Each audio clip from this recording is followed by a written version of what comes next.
ಶ್ರೀಗುರುಭ್ಯೋ ನಮಃ. ಶಾಂತಾಕಾರಂ ಭುಜಗಶಯನಂ ಪದ್ಮನಾಭಂ ಸುರೇಶಂ ವಿಶ್ವಾಧಾರಂ ಗಗನಸದೃಶಂ ಮೇಘವರ್ಣಂ ಶುಭಾಂಗಂ ಲಕ್ಷ್ಮೀಕಾಂತಂ ಕಮಲನಯನೈ ಯೋಗಿಭಿರ್ಧ್ಯಾನಗಮ್ಯಂ ವಂದೇ ವಿಷ್ಣುಂ ಭವಭಯಹರಂ ಸರ್ವಲೋಕೈಕನಾಥಂ. ನಿಮ್ಮೆಲ್ಲರ ಹೃದಯದಲ್ಲಿ ಅನುಗ್ರಹಪೂರ್ವಕವಾಗಿ ಕುಳಿತಿರ್ತಕ್ಕಂತಹ ಸಮಸ್ತ ಗುರು ಪರಂಪರೆಗೆ, ಸಮಸ್ತ ಋಷಿ ಪರಂಪರೆಗೆ ಪ್ರತ್ಯೇಕವಾದ ವಂದನೆಗಳನ್ನು ಸಲ್ಲಿಸ್ತಾ, ಇವತ್ತಿನ ಋಷಿ ಚಿಂತನೆಯಲ್ಲಿ ನಾವು ಶಾಂಡಿಲಿ, ತಪಸ್ವಿನಿ ಶಾಂಡಿಲಿ ಅನ್ನುವ ಒಂದು ವಿಚಿತ್ರವಾದಂತಹ, ಬಹಳ ಅತ್ಯಂತ ಅಮೋಘವಾದಂತಹ ಚರಿತ್ರೆ ಉಳ್ಳಂತಹ ತಪಸ್ವಿನಿಯ ಬಗ್ಗೆ ನಾವು ತಿಳಿಯೋಣ. ಶಾಂಡಿಲಿ ಅಂತ ಹೇಳಿ, ಶಾಂಡಿಲಿ ಅನ್ನೋಳು ಶಾಂಡಿಲ್ಯ ಮುನಿಯ ಮಗಳಾಗಿದ್ದಾಳೆ. ಶಾಂಡಿಲ್ಯ ಗೋತ್ರ ಅಂತ ನಾವು ಕೇಳ್ತೀವಲ್ಲ, ಅಂತಹ ಶಾಂಡಿಲ್ಯ ಮುನಿಯ ಪುತ್ರಿ ಶಾಂಡಿಲಿ ಆಗಿದ್ದಾಳೆ. ಈಕೆಗೆ ಸ್ವಯಂ ಪ್ರಭೆ ಅನ್ನುವ ಒಂದು ಹೆಸರು ಇತ್ತು ಅಂತ ಹೇಳ್ತಾರೆ. ಮಹಾಭಾರತದ ಉದ್ಯೋಗ ಪರ್ವದಲ್ಲಿ ಶಾಂಡಿಲಿಯ ಪ್ರಸ್ತಾಪವನ್ನ ವೇದವ್ಯಾಸ ದೇವರು ಮಾಡಿರ್ತಾರೆ. ಹಿಂದೆ ಮಾಯಾಸುರನ ಹೆಂಡತಿ ಒಂದು ಹೇಮ ಅಂತ ಹೇಳಿ, ಅವಳು ಅಪ್ಸರೆ. ಇವಳು ಆ ಅಪ್ಸರೆಯ ಗೆಳತಿ ಅಂತನೂ ಒಂದು ಕಥೆ ಇದೆ. ಹಾಗೆ ಸೀತಾ ಸಂಶೋಧನೆ ಮಾಡುವಾಗ ಹನುಮಂತ ದೇವರಿಗೆ ಒಂದು ಗುಹೆಯನ್ನ, ಎಲ್ಲ ಕಪಿಗಳು ಒಂದು ಗುಹೆಯನ್ನ ಹೋಗ್ತಾರೆ. ಆಗ ಅಲ್ಲಿ ಅವರ ಗುಹೆಯಿಂದ ಹೊರಗೆ ಕರ್ಕೊಂಡು ಬರೋದಕ್ಕೆ ಸೀತಾನ್ವೇಷಣೆಗೆ ಸಹಾಯ ಮಾಡಿದಂತಹ ಸ್ವಯಂ ಪ್ರಭೆಯೇ ಇವಳಾಗಿರಬಹುದು ಅಂತ ಹೇಳಿನೂ ಒಂದು ಚರಿತ್ರೆ ಇದೆ. ಆದರೆ ಮಹಾಭಾರತದಲ್ಲಿ ಉದ್ಯೋಗ ಪರ್ವದಲ್ಲಿ ಹೇಗೆ ವೇದವ್ಯಾಸರು ಏನು ಹೇಳಿದಾರೋ ಅದರ ಬಗ್ಗೆ ನಾವು ಈಗ ಯಥಾಮತಿಯಾಗಿ ತಿಳಿಯೋಣ. ಹಿಂದೆ ವೇದ ಕಾಲದಲ್ಲಿ ವಿಶ್ವಾಮಿತ್ರರ ಒಂದು ತಪಸ್ಸಿನ ಕಾಲ. ಆ ತಪಸ್ಸಿನ ಕಾಲದಲ್ಲಿ ಗಾಲವನೆಂಬ ಶಿಷ್ಯ, ಆ ವಿಶ್ವಾಮಿತ್ರರು ತಪಸ್ಸಿಗೆ ಹೊರಡಬೇಕು ಅಂತ ಹೊರಡ್ತಾರೆ. ಆಗ ಗಾಲವನೆಂಬ ಶಿಷ್ಯ 100 ವರ್ಷಗಳ ಪರ್ಯಂತ ಅವರ ಆಶ್ರಮದಲ್ಲಿದ್ದು ಅವರ ಸೇವೆಯನ್ನ ಮಾಡ್ತಾನೆ. ಆಗ ವಿಶ್ವಾಮಿತ್ರರು, ದೇವ ನನಗೆ ಅನುಗ್ರಹ ಮಾಡಿದ್ದಾನೆ, ಆದರೆ ನನ್ನಲ್ಲಿರುವ ದೇವ ನಿನಗೂ ಗಾಲವನಿಗೂ ಅನುಗ್ರಹ ಮಾಡಬೇಕು ಅಂತ ಹೇಳ್ತಾ, ನೀನು ಶುಶ್ರೂಷೆಯನ್ನ ಮಾಡಿದ್ಯಪ್ಪ, ನಾನು ನಿನ್ನ ಒಂದು ಈ ತಪಸ್ಸಿನಂತೆ ಮಾಡಿದ್ಯಾ. 100 ವರ್ಷಗಳ ಕಾಲ ನಾನು ತಪಸ್ಸು ಮಾಡಿದ್ರೆ ನನ್ನ ಸೇವೆ ಎಂಬ ತಪಸ್ಸು ನೀನು ಮಾಡಿದ್ಯಾ. ಹಾಗಾಗಿ ನಿನಗೆ ನಾನು ಅನುಗ್ರಹ ಮಾಡ್ತಾ ಇದ್ದೇನೆ. ಆ ಒಂದು ಬ್ರಹ್ಮಚರ್ಯ ಪ್ರಾಪ್ತಿ ಆಗಿದೆ, ನಿನಗೆ ವ್ರತ ಸಮಾಪ್ತಿಯಾಗಿದೆ. ಗುರುವಿಗೆ ಗುರು ದಕ್ಷಿಣೆ ನೀಡಬೇಕು ಅಂತ ಇವನ ಮನಸ್ಸಿನಲ್ಲಿ, ಗಾಲವನ ಮನಸ್ಸಿನಲ್ಲಿ, ಗಾಲವ ಋಷಿಯ ಮನಸ್ಸಿನಲ್ಲಿ ಬರುತ್ತೆ. ಆಗ ಯಾವ ರೀತಿಯ ಗುರು ದಕ್ಷಿಣೆಯೂ ಬೇಡಪ್ಪ, ನಾನು ನಿನ್ನ ತಪಸ್ಸು, ಸೇವಾ ತಪಸ್ಸಿನಿಂದಲೇ ನಾನು ಅನುಗ್ರಹ ಪಟ್ಟಿದ್ದೇನೆ, ನನಗೇನು ಬೇಡ ಅಂತ ವಿಶ್ವಾಮಿತ್ರರು ಹೇಳ್ತಾರೆ. ನಾನು ಸಂತುಷ್ಟನಾಗಿದ್ದೇನೆ, ನನಗೆ ಬೇಡ ಅಂದ್ರೆ ಆಗ ಅವರು ಬೇರೆ ದಕ್ಷಿಣೆ ಅವಶ್ಯಕತೆ ಇಲ್ಲ ಅಂತ 2-3 ಬಾರಿ ಹೇಳ್ತಾರೆ ವಿಶ್ವಾಮಿತ್ರರು. ಆದರೆ ಗಾಲವ ಮಾತ್ರ, ಸ್ವಾಮಿ ಏನಾದರೂ ತೆಗೆದುಕೊಳ್ಳಬೇಕು, ನೋಡಿ ದೊಡ್ಡವರ ಬಳಿ ಅವರು ಏನು ಹೇಳ್ತಾರೋ ಆ ರೀತಿ ನಾವು ನಡ್ಕೋಬೇಕು. ಅವರು ಕೊಡಿ ಅಂದ್ರೆ ಕೊಡಬೇಕು, ಕೂತ್ಕೋ ಅಂದ್ರೆ ಕೂತ್ಕೋ, ನಿಂತ್ಕೋ. ಈ ರೀತಿಯ ಸೇವೆ ಮಾಡೋದಕ್ಕೆ ನಮಗೆ ಬರೋದೇ ಇಲ್ಲ. ಬರೀ ಪ್ರಶ್ನೆಗಳನ್ನ ಮಾಡ್ತಾ ಕೂತಿರ್ತೇವೆ, ನಮಗೆ ಇದನ್ನ ಹೇಳಿ ಅದನ್ನ ಹೇಳಿ ಅಂತ. ಆಕ್ಚುಲಿ ನಾವು ಗುರುಗಳ ಬಗ್ಗೆ ಆಗಲಿ, ದೊಡ್ಡವರ ಬಗ್ಗೆ ಆಗಲಿ, ಅವ್ರು ಏನು ಕೊಡ್ತಾರೋ, ಕೈ ಎತ್ತಿ ಏನು ಕೊಡ್ತಾರೋ ಅದು ನಮಗ್ ಶ್ರೇಯಸ್ಸಾಗತ್ತೆ. ಆದ್ರೆ ಗಾಲವ ಆ ಒಂದು ಯಾರಿಗೂ ಕಲಿಪ್ರವೇಶ ಅನ್ನೋದು ಯಾರಿಗೂ ಬಿಟ್ಟಿದ್ದಲ್ಲ. ಆದರೆ ಅವನು ಭಕ್ತಿಯ ಭರದಲ್ಲಿ ಆ ವಿಶ್ವಾಮಿತ್ರರನ್ನ ಮತ್ತೆ ಮತ್ತೆ ಪ್ರಯತ್ನ ಪಟ್ಟು ಅವ್ರನ್ನ, ಸ್ವಾಮಿ ಏನು ಕೊಡಬೇಕು ಗುರುದಕ್ಷಿಣೆ ಅಂತ ಕೇಳ್ತಾನೆ ಇರ್ತಾನೆ. ಆಗ ಒಮ್ಮೆ ಏನಾಗುತ್ತೆ, ವಿಶ್ವಾಮಿತ್ರರ ಕೋಪ ಬರುತ್ತೆ. ನಾನು ಹೇಳಿದ್ದೀನಿ ತಾನೆ, ಗುರುವಿನ ಆಜ್ಞೆಯನ್ನ ನೀನು ಉಲ್ಲಂಘಿಸ್ತೀಯಾ, ಅದನ್ನ ಗಮನಕ್ಕೆ ಕೊಡದೆ ಉದಾಸೀನ ಮಾಡ್ತೀಯಾ ಅಂತ ಹೇಳಿ, ಹಾಗಾದ್ರೆ ಒಂದು ಕೆಲಸ ಮಾಡು, ನೀನು ಚಂದ್ರನಂತೆ ಬಿಳಿಯ ಬಣ್ಣದಾಗಿರ್ಬೇಕು, ಅಂತಹ 800 ಕುದುರೆಗಳನ್ನ ನನಗೆ ತಂದು ಕೊಡು ಅಂತ ಹೇಳಿಬಿಡ್ತಾರೆ. ಆದ್ರೆ ಕೇವಲ ಆ ಬಿಳಿಯ ಕುದುರೆ ಎಲ್ಬೇಕಾದ್ರೂ ಸಿಗ್ಬೋದು, ಆದ್ರೆ ಅದು ಅವುಗಳ ಒಂದು ಕಿವಿ ಮಾತ್ರ ಕಪ್ಪಾಗಿರಬೇಕು ಅಂತ ಹೇಳಿ ಇನ್ನೊಂದು ಕಂಡೀಷನ್ ಹಾಕ್ತಾರೆ. ಆಗ ಗಾಲವ ಈ ರೀತಿಯ ಅಸಾಧ್ಯವಾದ ಗುರುದಕ್ಷಿಣೆಯನ್ನ ಗುರುಗಳು ಕೇಳಿದ್ದಾರೆ ಅಂತ ಚಿಂತೆಗೆ ಒಳಗಾಗ್ತಾನೆ. ಸುಮ್ಮನೆ ಆ ವಿಶ್ವಾಮಿತ್ರರು ಹೇಳಿದ ತಕ್ಷಣ ಗುರುದಕ್ಷಿಣೆ ನಂದು ಏನೂ ಬೇಡಪ್ಪ ಅಂದಾಗ ತನಗೆ ಏನು ತೋಚತ್ತೋ ಅದನ್ನ ಕೊಟ್ಬಿಟ್ಟು ಹೊರಟಿದ್ರೆ ಆಗೋಗ್ತಿತ್ತು. ಆದರೆ ವಿಶ್ವಾಮಿತ್ರರನ್ನ ಕೆರಳುವಂಥ ಹಂತಕ್ಕೆ ಕಳಿಸಿಕೊಟ್ಬಿಡ್ತಾನೆ ಇವನು. ಆಗ ಈ ಕಾರ್ಯ ನನ್ನ ಕೈಯಿಂದ ಆಗೋದಿಲ್ಲ ಅಂತ ಹೇಳಿ ಅವನು ಅಸಮರ್ಥನಾನು ಅನ್ನೋದು ಅವನಿಗೆ ಅರಿವಾಗತ್ತೆ.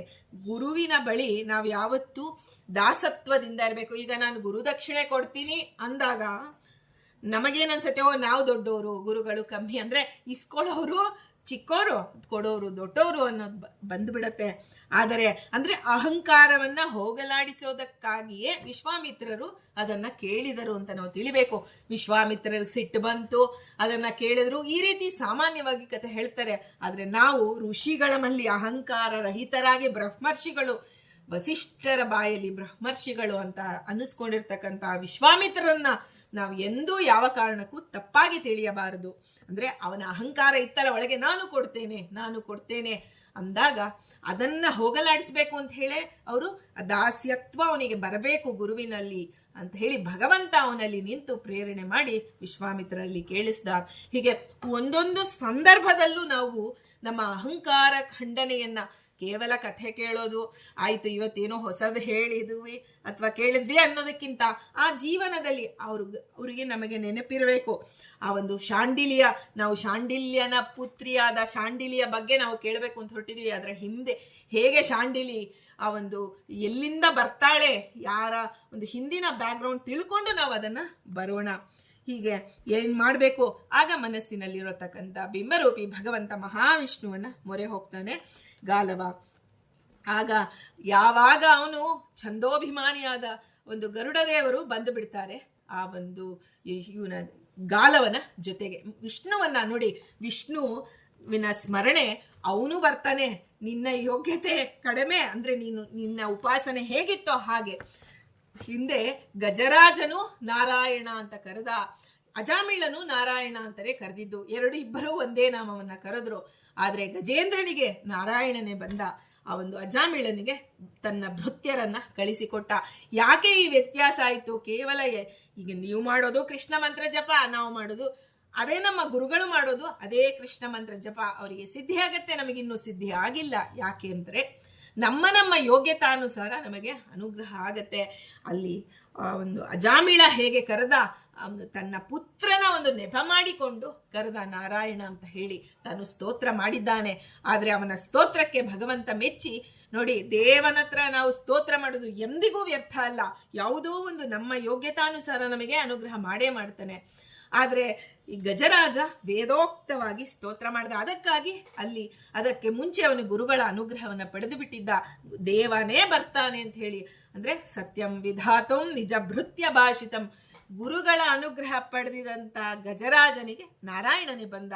ಇನ್ನೂ ಅಜಾಮಿಳ ಸಾಧನೆ ಮಾಡಬೇಕಾಗಿದೆ, ಅದಕ್ಕೆ ವಿಷ್ಣು ದೂತರನ್ನ ಕಳಿಸ್ತಾ. ಹಾಗೆ ಇಲ್ಲಿ ಗಾಲವ ಋಷಿಯೂ ಅಷ್ಟೇ ಭಗವಂತನನ್ನ ವಿಷ್ಣುವನ್ನ ಸ್ಮರಣೆ ಮಾಡಿದ್ದಾನೆ. ತನ್ನ ಮನಸ್ಸಿನಲ್ಲಿರ್ತಕ್ಕಂಥ ಬಿಂಬನನ್ನ ಐಕ್ಯ ಚಿಂತನೆ ಮಾಡಿದ.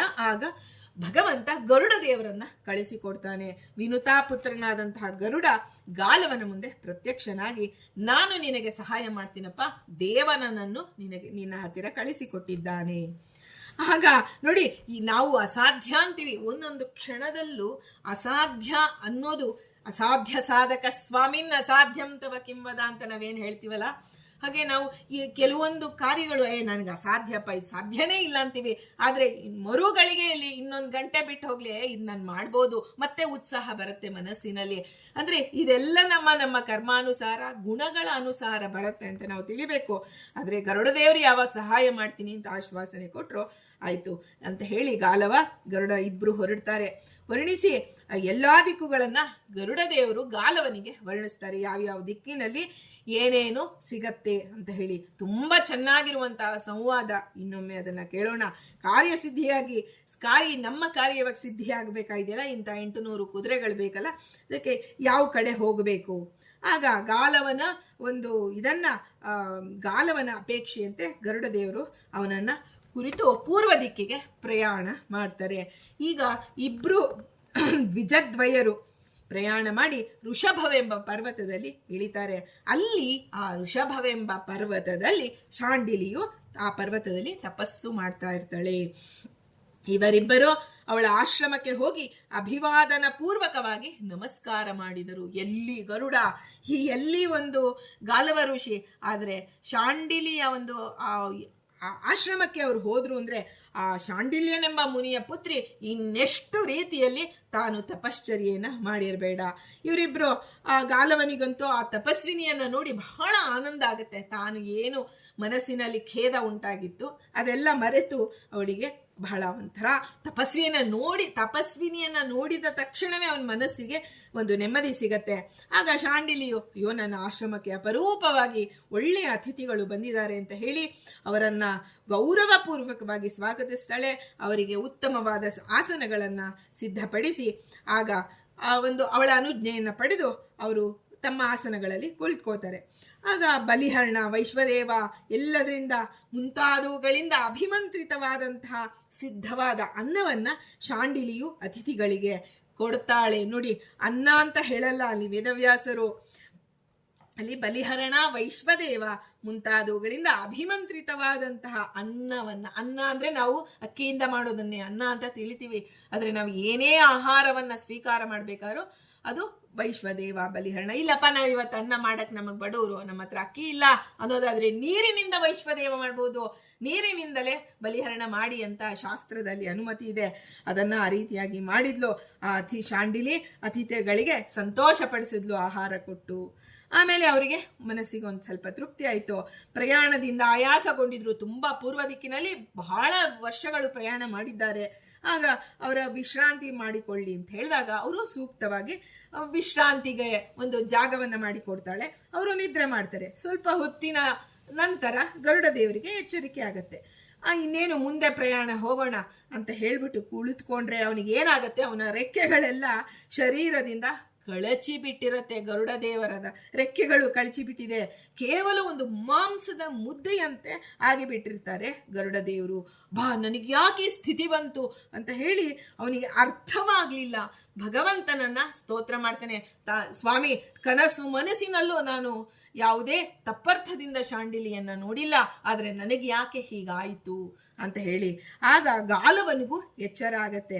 ಆ ಗೆಳೆಯನ ಸ್ಥಿತಿಯನ್ನ ನೋಡಿ, ಇದೇನಿದು, ನಾವು ಇಲ್ಲಿಗೆ ಬರೋವರೆಗೂ ಚೆನ್ನಾಗೇ ಇದ್ವಲ್ಲ, ಈ ರೀತಿ ಯಾಕೆ ದುಸ್ಥಿತಿ, ಅಂತ ತಪಸ್ವಿನಿಯ ಆಶ್ರಮದಲ್ಲಿ ಯಾಕೆ ಇಂಥ ದುಸ್ಥಿತಿ ಆಯಿತು ಅಂತ ಹೇಳಿ, ಹೇಗೆ ನಾವು ಇನ್ನು ಮುಂದೆ ಹೇಗೆ ಪ್ರಯಾಣ ಮಾಡಬೇಕು, ಧರ್ಮಕ್ಕೆ ವಿರುದ್ಧವಾದಂತಹ ಏನಾದರೂ ಕಾರ್ಯ ನಮ್ಮಿಂದ ಘಟನೆ ಆಗಿದೆಯಾ ಅಂತ ಹೇಳಿ ಇಬ್ಬರು ಯೋಚನೆ ಮಾಡ್ತಾರೆ.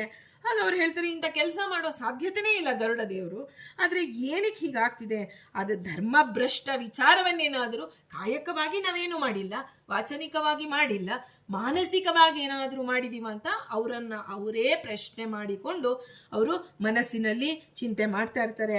ಆಗ ಅವನ ಮನಸ್ಸಿಗೆ ಇಂಥ ಪವಿತ್ರ ಪ್ರದೇಶ, ನಾವು ಹೇಳ್ತೀವಿ, ನೋಡಿ ನಾವು 8 ದಿನ ಇದ್ವಿ, 10 ದಿನ ಇದ್ವಿ, ಬದ್ರಿ ನಾರಾಯಣನನ್ನ ಅಲ್ಲಿ ನೋಡ್ಕೊಂಡಿದ್ವಿ. ಇಲ್ಲ, ಯಾವುದೇ ಪುಣ್ಯಕ್ಷೇತ್ರಕ್ಕೆ ಹೋದಾಗ ನಮ್ಮ ಭಕ್ತಿ ಜಾರುವುದಕ್ಕಿಂತ ಮುಂಚೆ ಅಲ್ಲಿಂದ ಹೊರಟು ಬಿಡಬೇಕು. ಅಂದ್ರೆ ಎಷ್ಟು ರೀತಿಯಲ್ಲಿ ಮೊದಲಿಂದ ನಮ್ಮ ಪುಣ್ಯಕ್ಷೇತ್ರಕ್ಕೆ ಹೋದಾಗ ಬಹಳ ಅವಸರ ಮಾಡೋರು ನಮ್ಮ ತಂದೆ. ನಾನು ಏನಪ್ಪ ಅಷ್ಟು ದೂರದಿಂದ ಬಂದಿದ್ದೀವಿ, ದೇವನನ್ನ ಕಣ್ತುಂಬ ನೋಡಿ ಒಂದು ಇದು ಮಾಡೋಣ, ನಮಸ್ಕಾರ ಮಾಡೋಣ ಅಂದ್ರೆ ಬಿಡ್ತಿರ್ಲಿಲ್ವಲ್ಲ. ಅಂದ್ರೆ ಈಗ ಅರ್ಥ ಆಗತ್ತೆ ನಮ್ಗೆ, ಯಾವುದೇ ಪುಣ್ಯಕ್ಷೇತ್ರಕ್ಕೆ ಹೋದಾಗ ನಾವಿಲ್ಲಿ ಏನೋ ಒಂದು ಸಣ್ಣ ತಪ್ಪು ಮಾಡಿದ್ರೆ ಅದಕ್ಕೆ ಸಣ್ಣ ಶಿಕ್ಷೆ ಇದೆ, ಆದ್ರೆ ಒಳ್ಳೆಯ ಆ ಒಂದು ಧರ್ಮಕ್ಷೇತ್ರದಲ್ಲಿ ಹೋಗಿ ನೀನೇನಾದರೂ ತಪ್ಪಿನ ಆಲೋಚನೆಯನ್ನ ಮಾಡಿದರು, ಕಾಯಕ, ವಾಚನಿಕ 3 ರೀತಿಯ ಕರ್ಮದಲ್ಲಿ ಯಾವುದನ್ನ ಮಾಡಿದ್ರು ಬಹಳ ದೊಡ್ಡ ಶಿಕ್ಷೆಯಾಗತ್ತೆ. ಅದಕ್ಕಾಗಿ ನೋಡಿದ ತಕ್ಷಣ ಹೊರಟು ಬಿಡಬೇಕು ಪುಣ್ಯಕ್ಷೇತ್ರದಿಂದ ಅಂತ ಹೇಳ್ತಾರೆ. ಆಗ ಏನೋ ಶಿಕ್ಷೆ ಆಗಿದೆ ಅಂತ ಗಾಲವ ಮತ್ತೆ ಗರುಡ ದೇವರು ಮನಸ್ಸಿನಲ್ಲಿ ಯೋಚನೆ ಮಾಡ್ತಾರೆ. ಆಗ ಅವನಿಗೆ ಗರುಡ ದೇವರಿಗೆ ಅನ್ಸುತ್ತೆ, ಹೌದಲ್ವಾ, ನಾನು ಮನಸ್ಸಿನಲ್ಲಿ ತಪಸ್ವಿನಿ ಶಾಂಡಿಲಿಯನ್ನ ನಾನು ಮನಸ್ಸಿನಲ್ಲಿ ಯೋಚನೆ ಮಾಡಿದ್ದೆ. ಅದು ಏನು ಯಾವುದೋ ರೀತಿಯ ಕೆಟ್ಟ ಯೋಚನೆ ಅಲ್ಲ. ಗರುಡ ದೇವರಿಗೆ ತಪಸ್ವಿನಿಯನ್ನು ನೋಡಿ, ಎಂಥ ತಪಸ್ಸು ಮಾಡಿದಾಳೆ, ಇಂಥ ತಪಸ್ವಿನಿಯನ್ನ ನಾನು ಉತ್ತಮವಾದಂತಹ ಲೋಕಗಳಿಗೆ, ಅಂದ್ರೆ ಪ್ರಜಾಪತಿ ಬ್ರಹ್ಮನ ಲೋಕಕ್ಕೋ ಅಥವಾ ಮಹೇಶ್ವರನ ಲೋಕಕ್ಕೋ ವಿಷ್ಣುವಿನ ಧಾಮಕ್ಕೋ ಎಲ್ಲಿ ಯಾಗ ಯಜ್ಞಾದಿಗಳು ನಡೀತಿದೆಯೋ ಅಂತಹ ಸ್ಥಳಗಳಿಗೆ ನಾನು ಇವಳನ್ನ ಕರೆದುಕೊಂಡು ಹೋಗಬೇಕು ಅಂತ ಹೇಳಿ ಗರುಡ ದೇವರು ಯೋಚನೆ ಮಾಡಿದ್ರು ಅಷ್ಟೇ. ಇನ್ಯಾವ ರೀತಿಯ ಕೆಟ್ಟ ಭಾವನೆ ಗರುಡ ದೇವರಲ್ಲಿ ಇರಲಿಲ್ಲ. ಆದರೆ ಆ ಶಾಂಡಿಲಿ ಅಂತಹ ಉತ್ತಮ ನಿವಾಸಗಳಿಗೆ ಯೋಗ್ಯಳಾಗಿದ್ದಾಳೆ, ಅದನ್ನು ನಾನು ಕರೆದುಕೊಂಡು ಹೋಗಬೇಕು ಅಂದಾಗ ಆದರೆ ದುರಭಿಪ್ರಾಯ ಯಾವುದೂ ಇರಲಿಲ್ಲ. ಆಗ ಈ ನನ್ನ ಯೋಚನೆಯಲ್ಲೇ ನೋಡಿ, ಇಷ್ಟೇ ಯೋಚನೆ ಮಾಡಿದ್ದು, ಇದರಲ್ಲಿ ಏನು ತಪ್ಪಿದೆ, ತಪ್ಪು ನಮಗೇನು ಕಾಣಿಸೋದೇ ಇಲ್ಲ. ಆದರೆ ಅವನು ಯೋಚನೆ ಮಾಡ್ತಾನೆ, ನನಗಂತೂ ಗೊತ್ತಾಗ್ತಿಲ್ಲ, ಅದರಿಂದ ಆ ತಪಸ್ವಿನಿಯ ಬಳಿಗೆ ಹೋಗಿ ಕೇಳೋಣ ಅಂತ ಹೇಳ್ತಾ ಗಾಲವ ಋಷಿಗಳು ಹೋಗಿ ಆ ಒಂದು ತಪಸ್ವಿನಿಯನ್ನ ಪ್ರಾರ್ಥನೆ ಮಾಡ್ತಾರೆ. ಅಮ್ಮ, ನನ್ನ ಗರುಡ ದೇವರ ಈ ಒಂದು ಸ್ಥಿತಿ ಈಗಾಗೋಗಿದೆ, ಏನು ಕಾರಣ ಅಂತ ನಮಗೆ ತಿಳಿತಿಲ್ಲ, ನೀನು ದಯಮಾಡಿ ಬಾ ಅಂತ ಹೇಳಿ ಕರೆದುಕೊಂಡು ಬರ್ತಾರೆ. ಆಗ ಗರುಡ ಗಾಲವರು ಹತ್ತಿರ ತಪಸ್ವಿನಿ ಬರ್ತಾಳೆ. ನಿಮ್ಮ ಮೇಲಿನ ವಿಶೇಷವಾದಂತಹ ಗೌರವದಿಂದ ನಾನು ನಿಮ್ಮನ್ನ ಉತ್ತಮ ಲೋಕಗಳಿಗೆ ಕರೆದುಕೊಂಡು ಹೋಗಬೇಕು ಅಂತ ಯೋಚನೆ ಮಾಡಿದ್ದೆ. ಆದರೆ ಇದೇನಾದರೂ ಧರ್ಮದ ದೃಷ್ಟಿಯಿಂದ ತಪ್ಪಾಗಿದ್ರೆ ದಯಮಾಡಿ ಕ್ಷಮಿಸಿ ಅಂತ ಹೇಳಿ ಇಬ್ಬರು ಪ್ರಾರ್ಥನೆ ಮಾಡ್ತಾರೆ. ಆಗ ತಪಸ್ವಿನಿ ಸಂತುಷ್ಟಳಾಗಿ ಹೇಳ್ತಾಳೆ, ವತ್ಸ, ನೀನು ನನ್ನನ್ನ ನಿಂದಿಸಿರುವೆ ನೋಡಿ. ಇಷ್ಟು ಇದರಲ್ಲಿ ಹೇಗೆ ನಿಂದನೆ ಮಾಡಿದ್ರು ಗರುಡದೇವರು ಗೊತ್ತಾಗೋದಿಲ್ಲ ನಮಗೆ. ಆದರೆ ಅವಳು ಹೇಳ್ತಾಳೆ, ಅವಳು ನನಗೆ ಅನಿಂದಿತಳು, ನಾನು ನನ್ನಲ್ಲಿ ಉತ್ತಮೋತ್ತಮವಾದಂತಹ ಸಿದ್ಧಿ ಇದೆ. ಆದರೆ ಆ ಒಂದು ನೀನೇನ್ ಮಾಡಿದೆ, ಅವಳನ್ನ ನಾನು ಕರೆದುಕೊಂಡು ಹೋಗಬೇಕು ಅಂತ ಹೇಳಿದೆ. ಆಕ್ಚುಲಿ ಅವಳಿಗೆ ಆ ಸಿದ್ಧಿ ಎಲ್ಲ ಮುಂಚೆನೇ ಇತ್ತು. ಅವಳು ಯಾವಾಗ ಎಲ್ಲಿ ಮನಸ್ಸು ಮಾಡಿದರೂ ಆ ಲೋಕಕ್ಕೆ ಹೋಗಬಹುದಿತ್ತು. ಆದರೆ ಅವಳನ್ನ ಅಂಡರ್ ಎಸ್ಟಿಮೇಟ್ ಅಂದ್ರೆ ನಮ್ಮ ಭಾಷೆಯಲ್ಲಿ ಹೇಳೋದಾದ್ರೆ ಅವಳನ್ನ ಒಂದು ಕಡಿಮೆ ಮಾಡಿಬಿಟ್ಟು ನಾವು ಥಿಂಕ್ ಮಾಡಿದ್ರೆ ಅದೂ ಒಂದು ಪಾಪ ಅಂತ ಹೇಳ್ತಾರೆ ನೋಡಿ. ನಮಗದು ಗೊತ್ತೇ ಇಲ್ಲ. ಆದರೆ ಶಾಂಡಿಲಿ ಹೇಳ್ತಾಳೆ, ಗರುಡ ದೇವರನ್ನ ಇನ್ನೆಂದೂ ಈ ರೀತಿ ತಪ್ಪು ಮಾಡಬೇಡಿ. ಅದಕ್ಕೆ ನಮ್ಮಲ್ಲಿ ಹಿಂದೆ ಒಂದು ಯಾರನ್ನ ಈ ಒಂದು ಗುರು ಪರಂಪರೆಯಲ್ಲಿ ಇವರು ಇಂಥವರ ಅಂಶ ಅಂತ ಯಾಕೆ ಶ್ರೀಮದಾಚಾರ್ಯರು ಯಾಕೆ ಹೇಳ್ಬೇಕಾಯ್ತು? ನಮಗ್ ಬಿಡಿ, ನಮಗೆ ಎಲ್ಲರೂ ದೊಡ್ಡವರು, ಅನಂತಪಟ್ಟು ದೊಡ್ಡವರು ಅಂತ ಹೇಳಿ ನಾವು ನಮಸ್ಕಾರ ಮಾಡ್ಬೋದಿತ್ತಲ್ಲ.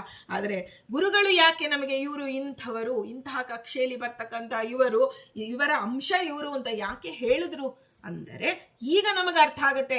ಯಾರನ್ನು ನಾವು ಆ ಒಂದು ಕಡಿಮೆಯಾಗಿ ನೋಡಬಾರದು, ಜಾಸ್ತಿಯಾಗೂ ನೋಡಬಾರದು, ಸಮನ ಆಗಿ ನೋಡ್ಬೇಕು. ನಮಗೆ ಯಾವುದೂ ಗೊತ್ತಿಲ್ಲ. ಅದಕ್ಕೆ ನಾವು ದೊಡ್ಡವರ ಮುಂದೆ ನಮಸ್ಕಾರ ಮಾಡುವಾಗ ಇವರು ಇಂತಹ ಅಂಶ ಅಂತಹ ಅಂಶ ಅಂತ ಹೇಳ್ತಾರೆ. ಆದರೆ ನಾವು ಸ್ವಾಮಿ ನೀವು ನಮಗಿನ ಅನಂತಪಟ್ಟು ದೊಡ್ಡವರು ಅಂತ ತಿಳಿದು ನಮಸ್ಕಾರ ಮಾಡಿ ಮುಂದಿನ ಹಂತ ಇದೆ, ಇವರು ಇಂಥವರ ಅಂಶ ಅಂತ ಹೇಳಿ ಗುರುಗಳ ಮೂಲಕ ಗೊತ್ತಾದಾಗ ನಾವು ಅವರನ್ನ ಆ ರೀತಿಯಾಗಿ ಚಿಂತನೆ ಮಾಡಿ ನಮಸ್ಕಾರ ಮಾಡಿ ಅವರ ಸೇವಾ ಸೂತ್ರಗಳನ್ನು ಮಾಡಿದಾಗ ನಮಗೆ ಗುರುವಿನ ಅನುಗ್ರಹ ಆಗತ್ತೆ ಅನ್ನೋದು ಶಾಸ್ತ್ರದ ರಹಸ್ಯವಾಗಿದೆ. ಆಗ ಶಾಂಡಿಲಿ ಹೇಳ್ತಾಳೆ, ಇನ್ನೆಂದು ಯಾರನ್ನು ಕಡಿಮೆಯಾಗಿ ಚಿಂತನೆ ಮಾಡಬೇಡ ಅಂದಾಗ ಆ ಒಂದು ನಾನಿನ್ನ ಈ ತಪ್ಪನ್ನ ಕ್ಷಮಿಸಿದ್ದೇನೆ ಅಂದಾಗ ಆ ರೆಕ್ಕೆಗಳು ಮತ್ತೆ ಹುಟ್ಟಿಕೊಳ್ತವೆ. ಆಮೇಲೆ ಮೊದಲಿಗಿಂತ ಸುಂದರ ಬಲಿಷ್ಠ ಎಲ್ಲ ಆಗೋಗುತ್ತೆ. ಆಗ ಸಂತೋಷದಿಂದ ಗರುಡ ದೇವರು ಗಾಲವನನ್ನು ಕರೆದುಕೊಂಡು ಹಾರಿ ಹೋದರು. ಅವರ ಅಹಂಕಾರ ದೂರವಾಯಿತು. ಒಬ್ಬ ಸ್ತ್ರೀ ತಪಸ್ವಿನಿ ಯಾರು? ಶಾಂಡಿಲಿ. ಆ ಶಾಂಡಿಲಿಯಿಂದ ಗರುಡ ದೇವರ ಅಹಂಕಾರವನ್ನ ಭಗವಂತ ಕಳೆದ ಅಂತ ತಿಳಿದಾಗ ಇಲ್ಲಿ ಅಹಂಕಾರ ಯಾರಿಗೆ ಬಂದರೂ, ಎಂತಹ ಒಂದು ಉತ್ತಮವಾದ ಸ್ಥಾನದಲ್ಲಿದ್ದರೂ ಅವರು ಅಹಂಕಾರವನ್ನ ಭಗವಂತ ಅವರಿಗಿನ್ನ ಕಡಿಮೆ ಅವರಿಂದಲೇ ಹೋಗಲಾಡಿಸಿ ಬಿಟ್ಟು ಇನ್ನೆಂದೂ ಅಹಂಕಾರ ಬರದಂತೆ ಮಾಡ್ತಾನೆ ಅಂತ ನಾವು ತಿಳಿಬೇಕು. ಶಾಂಡಿಲಿ ಸ್ವತಃ ತಪಸ್ವಿನಿ. ಅವಳು ಕೇವಲ ಸಂಕಲ್ಪ ಮಾತ್ರದಿಂದ ಯಾವ ಲೋಕಕ್ಕೆ ಬೇಕಾದರೂ ಹೋಗ್ಬೋದಾಗಿತ್ತು. ಅಂಥವಳನ್ನ ಪಾಪ ಅವಳಿಗೆ ಆಗೋದಿಲ್ಲ, ನಾನು ಕರೆದುಕೊಂಡು ಹೋಗ್ತೇನೆ ಅನ್ನೋ ಚಿಂತಿಸಿದ್ರಿಂದ ಗರುಡ ಅವಳ ತಪಶಕ್ತಿಯನ್ನ ಕಡೆಗಣಿಸಿದಂತೆ ಆಯಿತು. ಅದು ಒಂದು ಅಪರಾಧ. ಅದರಿಂದ ಈ ತಪಸ್ವಿ ನಿಂದನೆಗೆ ಒಳಗಾದಂತಹ ಪಾಪ ಬಂದಿದ್ದಕ್ಕೆ ಅದರ ದುಷ್ಫಲ ಆ ಕ್ಷಣ ಗರುಡದೆ. ನಮಗೆಲ್ಲ ಹಾಗಲ್ಲ. ಇವತ್ತು ನಾವೇನೇ ತಪ್ಪು ಮಾಡಿದ್ರು ನೋಡಿ, ನಾವು ಹೇಳ್ತಿರ್ತೀವಿ ಎಷ್ಟು ತಪ್ಪಾಗಿದ್ದಾರೆ, ಆದರೂ ಅವರು ಎಷ್ಟು ಶ್ರೀಮಂತಿಕೆಯಿಂದ ಅವ್ರು ಎಷ್ಟು ಸುಖವಾಗಿ ಜೀವನ ಮಾಡ್ತಿದ್ದಾರೆ ಅಂತ ಹೇಳ್ತಿರ್ತೀವಿ. ಇದೆಲ್ಲ ನಮ್ದೆಲ್ಲ ಪೆನ್ಷನ್ ಜೀವನ. ಹಿಂದೆ ಜನ್ಮಾಂತರದಲ್ಲಿ ಮಾಡಿದ ಫಲವನ್ನು ನಾವೀಗ ಅನುಭವಿಸ್ತಿದ್ದೀವಿ. ಈಗ ಮಾಡಿದ ಪುಣ್ಯದ ಫಲ ಮುಂದೆ ಕಾದಿದೆ ನಮಗೆ. ನಾವು ಹೇಗೆ ಪೆನ್ಷನ್ ಅಂದಾಗ ಗೊತ್ತಾಗತ್ತೆ, ನಾವು ಎಲ್ಲ ಎಷ್ಟು ವರ್ಷ 60 ವರ್ಷ ಕೆಲಸ ಮಾಡಿ ಆ ನಂತರ ನಮಗೆ ಪೆನ್ಷನ್ ಸಿಗೋದಲ್ವಾ. ಅದಕ್ಕೆ ನಾನು ಹೇಳಿದ್ದು ಪೆನ್ಷನ್ ಥರ ನಮ್ಮ ಜೀವನ. ಜನ್ಮಾಂತರದಲ್ಲಿ ಯಾವ ಯಾವ ಪುಣ್ಯಕರ್ಮ ಮಾಡಿದೀವೋ, ಯಾವ ಯಾವ ಪಾಪಕರ್ಮಗಳನ್ನು ಮಾಡಿದೀವೋ ಅದು ಯಾವ ಕಾಲಕ್ಕೆ ಸಿಗಬೇಕು ಅನ್ನೋದು ದೇವನ ನಿರ್ಧಾರವಾಗಿರುತ್ತೆ. ಅದರಿಂದ ಬಂದದ್ದೆಲ್ಲ ಬರಲಿ, ಗೋವಿಂದನ ದಯೆಯೊಂದಿರಲಿ ಅಂತ ಹೇಳ್ಕೊಂಡು ನಾವು ಮುಂದೆ ಹೋಗಬೇಕು. ಆದರೆ ನಾವೇನು ಮಾಡ್ತೀವಿ, ಏನೇ ಸಣ್ಣ ವಿಷಯ ಬಂದರೂ ಬೇಗ ಪರಿಹಾರ ಮಾಡ್ಕೊಂಬಿಡೋಣ, ಇದು ಸಾಧನ ಶರೀರ, ನಾನು ಮಾಡಿಬಿಡ್ತೀನಿ, ಏನೋ ಒಂದು 10,000 ಕೃಷ್ಣ ಮಂತ್ರ ಜಪ ಮಾಡ್ತೀವೇನೋ ಅನ್ನೋ ರೀತಿಯಲ್ಲಿ ನಾವು ಬೇಗ ಹುಷಾರಾಗ್ಬಿಡ್ಬೇಕು ಅಂತ ಹೇಳಿ ಔಷಧಿ ಪಥ್ಯ ಎಲ್ಲ ತಗೊಂಡು ಆ ಎಲ್ಲ ರೀತಿಯಲ್ಲಿ ನಾವು ಆ ಪಾಪಕರ್ಮವನ್ನು ಒಪ್ಕೊಳ್ಳೋದಿಲ್ಲ. ನಾನು ಅನುಭವಿಸ್ತೀನಿ ಅಂತ ನಾವು ಯಾವತ್ತೂ ಒಪ್ಕೊಳ್ಳೋದಿಲ್ಲ. ಆದರೆ ನಿಜವಾಗಿ ಆ ಪಾಪಕರ್ಮ ನೀನೇನೇ ಅದನ್ನು ಮಾಡಿದ್ರು ಈ ಕ್ಷಣ ನಿಂತಿರ್ಬೋದು, ಈ ಕ್ಷಣ ವಾಸಿ ಆಗಿರಬಹುದು, ಆದರೆ ಮುಂದೆ ಕಾದಿದೆ. ಆದರೆ ಇಂತಹ ಜನ್ಮ ಬಂದಾಗ ಅಂತಹ ಎಲ್ಲ ಕರ್ಮಗಳನ್ನು ದೇವ ಏನು ಕೊಡ್ತಾನೋ ಅದನ್ನು ಅನುಭವಿಸು, ಅದನ್ನು ಶಕ್ತಿ ಕೊಡುವಂತ ಪ್ರಾರ್ಥನೆ ಮಾಡಬೇಕೆ ಹೊರತು ಇದನ್ನು ಹೋಗಲಾಡಿಸು ಅಂದರೆ ದೇವ ಹೋಗಲಾಡಿಸ್ತಾನೆ, ಆದರೆ ಮತ್ತೆ ಅದು ಕಾಯ್ಕೊಂಡಿರುತ್ತೆ ನಮಗೆ. ಅದರಿಂದ ಈ ಒಂದು ತಪಶಕ್ತಿಯನ್ನು ಕಡೆಗಣಿಸೋದು, ಯಾರನ್ನು ನಾವು ಕಡೆಗಣಿಸಬಾರ್ದು. ಬಾಲಾದಪಿ ಶುಕಾದಪಿ, ಯಾರಲ್ಲಿ ಯಾವ ರೀತಿಯ ಶಕ್ತಿ ಇರುತ್ತೋ ನಮಗೆ ಗೊತ್ತಿಲ್ಲ. ನಾವೇ ಸರಿ, ನಾವು ಎತ್ತರ ಸ್ಥಾನದಲ್ಲಿದ್ದೇವೆ, ನಾವು ಶ್ರೀಮಂತರು, ಅವರು ಬಡವರು, ಕಡೆಗಣಿಸಬೇಡ. ಅವರಲ್ಲಿ ಯಾವ ಹುತ್ತದಲ್ಲಿ ಯಾವ ಹಾವು ಅಂತ ನಾವು ಹೇಳ್ತೀವಲ್ಲ, ಹಾಗೆ ಆ ಅಹಂಕಾರದಿಂದ ವರ್ತಿಸದೆ ಮನಸ್ಸಿನಲ್ಲಿ ಆ ಒಂದು ತನ್ನ ತಪ್ಪಿನ ಬಗ್ಗೆ ಅವಳು ಅರಿವು ಮಾಡಿಕೊಟ್ಟು ಅದನ್ನು ಕ್ಷಮಿಸಿದ್ಲಲ್ಲ, ಆ ಶಾಂಡಿಲಿಯ ಬಗ್ಗೆ ನಾವು ಅತ್ಯಂತವಾಗಿ ಗೌರವಪೂರ್ವಕವಾದ ಒಂದು ನಮಸ್ಕಾರವನ್ನು ಮಾಡೋಣ ಅಂತ ಹೇಳ್ತಾ, ಮಹಾಭಾರತದಲ್ಲಿ ಅನುಶಾಸನ ಪರ್ವದ 123ನೇ ಅಧ್ಯಾಯದಲ್ಲಿ ಯುಧಿಷ್ಠಿರ ಅಂದರೆ ಆ ಧರ್ಮರಾಜ ಭೀಷ್ಮನನ್ನ ಕುರಿತು ಸಾಧ್ವಿಯರ ಒಂದು ಸದಾಚಾರ ಹೇಗೆ ಇದ್ದಾರೆ, ಸಾಧ್ವಿಯರ ಸದಾಚಾರವನ್ನು ಕುರಿತು ತಿಳಿಸುವಂತೆ ಕೇಳ್ತಾನೆ.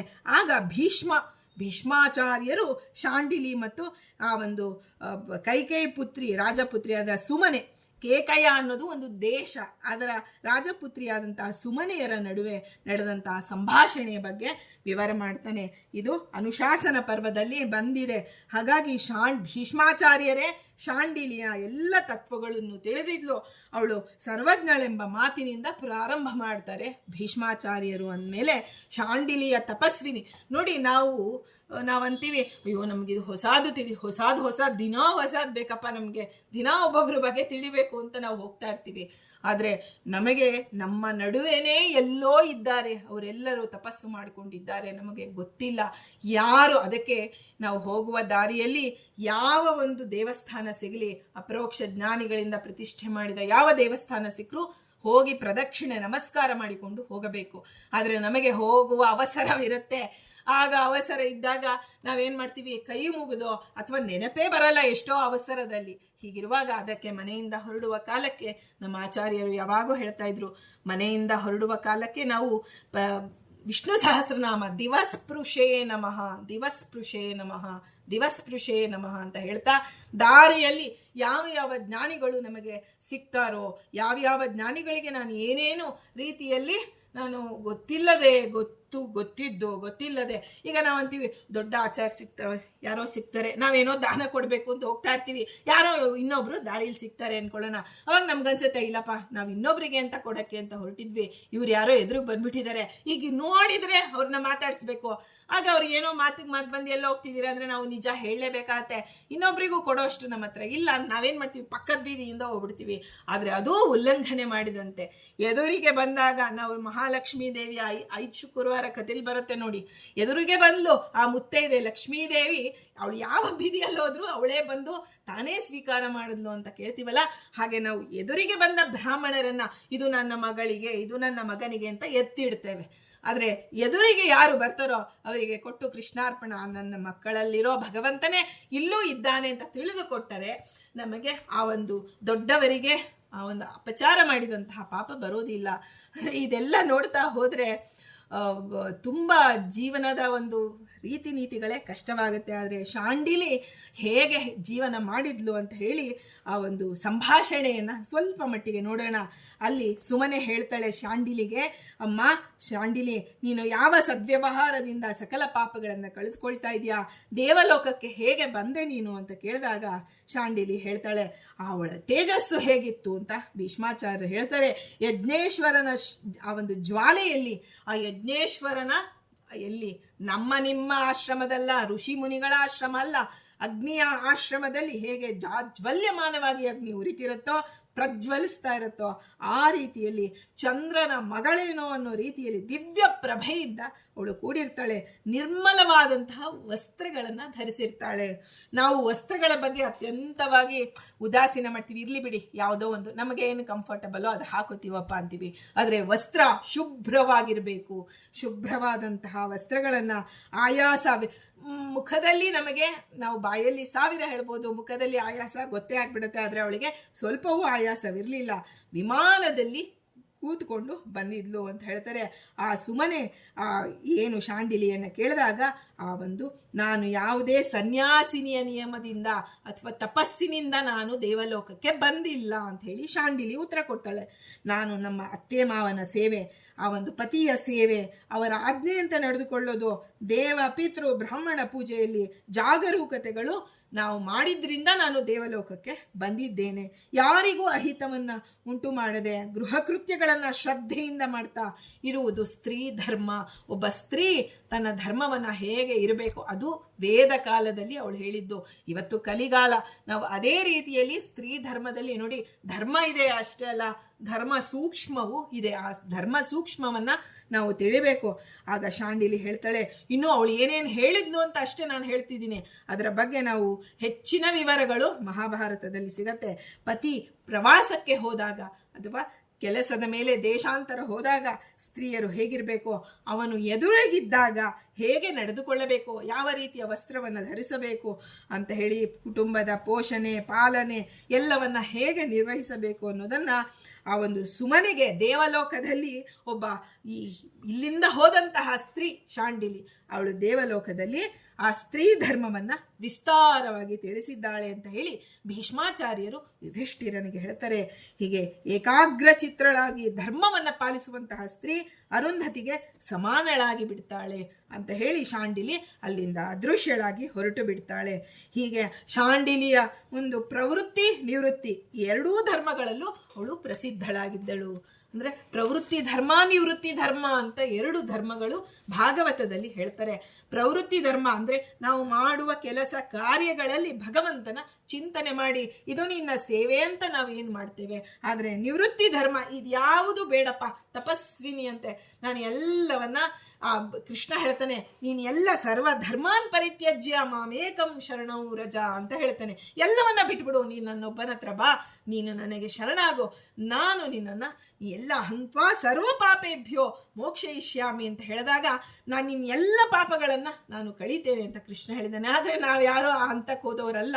ನಾವು ಅವನು ಹೇಳ್ದಾನೆ ಕೃಷ್ಣ ಅಂತ ಹೇಳಿ ನಾವು ಇವತ್ತೆಲ್ಲ ಬಿಟ್ಬಿಟ್ಟು ಅಲ್ಲಿ ಹೋಗಿ ಅಂದ್ರೆ ಆಗೋದಿಲ್ಲ.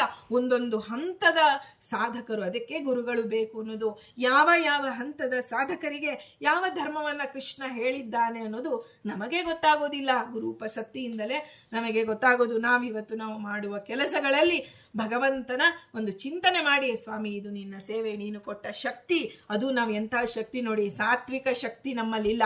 ಸಾತ್ವಿಕ ಶಕ್ತಿಯಿಂದ ಸಾತ್ವಿಕ ಕರ್ಮ ನಾನು ಮಾಡಿಲ್ಲ ಸ್ವಾಮಿ. ಈಗ ನಾವು ಹೇಳ್ತೀವಿ ತುಂಬಾ ಸುಸ್ತಾದಾಗ ಒಂದು ಲೋಟ ಹಾಲು ಕುಡಿದ್ಬಿಡು, ಒಂಚೂರು ಹಣ್ಣು ತಿನ್ಬಿಡು, ಆಮೇಲೆ ಪೂಜೆ ಮಾಡು ಅಂತೀವಿ. ಅಂದ್ರೆ ಆ ದೇವರಿಗೆ ನೈವೇದ್ಯ, ವೈಶ್ವದೇವ ಬಲಿಹರಣ ಅದೆಲ್ಲ ಮಾಡಕ್ ಮುಂಚೆ ನಾವು ಆಗ್ಲೇ ಈಗ ತಿಂದುಬಿಟ್ಟು ಆಮೇಲೆ ಮಾಡ್ತೀವಿ, ಅದು ರಾಜಸ ತಾಮಸ ಶಕ್ತಿ ಆಗುತ್ತೆ. ಆದ್ರೆ ನಾವು ಮಾಡೋದು ಸಾತ್ವಿಕ ಕಾರ್ಯವನ್ನೇ.